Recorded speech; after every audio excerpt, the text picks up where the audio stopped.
In the year 1565, the heart of the Mediterranean became a crucible, a stage for a clash that would define an era. The mighty Ottoman Empire, under the ambitious Sultan Suleiman the Magnificent, sought to extend its dominion, threatening Europe's very shores. Standing as a bulwark against this tide were the Knights Hospitaller of St. John, guardians of the strategic island of Malta. This was more than a battle for land, it was a monumental struggle for ideals, a test of will, and a testament to what humanity can endure when faced with an existential threat. The stage was set for an epic confrontation that would echo through history. The scale of the impending invasion was staggering. Sultan Suleiman dispatched a formidable force of approximately 40,000 men, supported by an immense fleet of around 200 ships. Among them were the elite janissaries and sipahis, renowned for their discipline and ferocity. Against this colossal power stood the Knights of St. John, led by the indomitable Grand Master Jean Parasat de Valette. His garrison numbered merely around 600 knights, supported by approximately 8,000 Maltese and mercenary soldiers. The odds were overwhelmingly against them, yet their spirit remained unbroken, a stark reminder that sheer numbers rarely account for true resolve. On May 18, 1565, the Ottoman forces landed, and their primary target was Fort St. Elmo, a crucial outpost guarding the harbors. What followed was a brutal, relentless siege that lasted for 28 agonizing days. The defenders, outnumbered and outgunned, held their ground with unbelievable tenacity, knowing their sacrifice bought precious time for the main fortifications. This fierce resistance became a beacon of courage, proving that even in the face of certain doom, the human spirit can burn brightest. Their desperate fight became a legendary act of defiance that continues to inspire reverence for their ultimate sacrifice.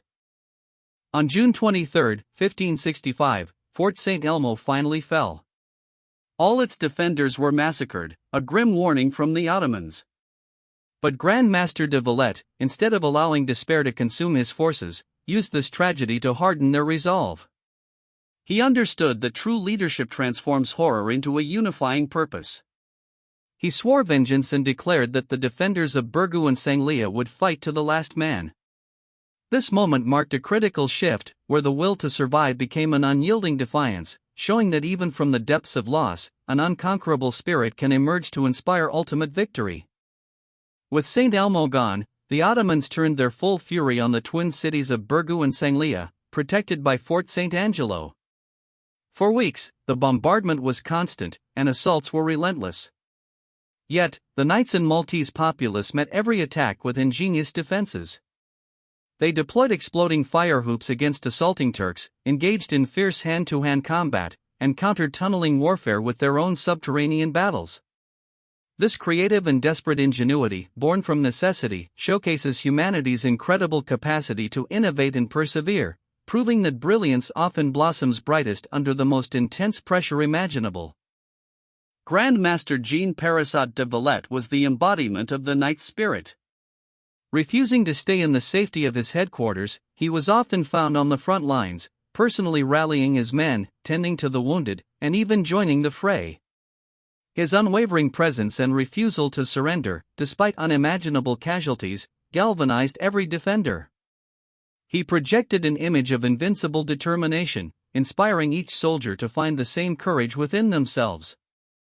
This leadership, forged in the crucible of battle, demonstrates that true strength comes not from power, but from an unshakable belief in one's cause and the potential of those you lead. As weeks bled into months, the Knights' dwindling numbers and exhaustion reached critical levels. Hope, though flickering, was rekindled with the arrival of the little relief of approximately 600 men in early August, a psychological boost. But the true turning point arrived on September 7, 1565, with the grand relief, a force of about 10,000 Spanish and Italian troops.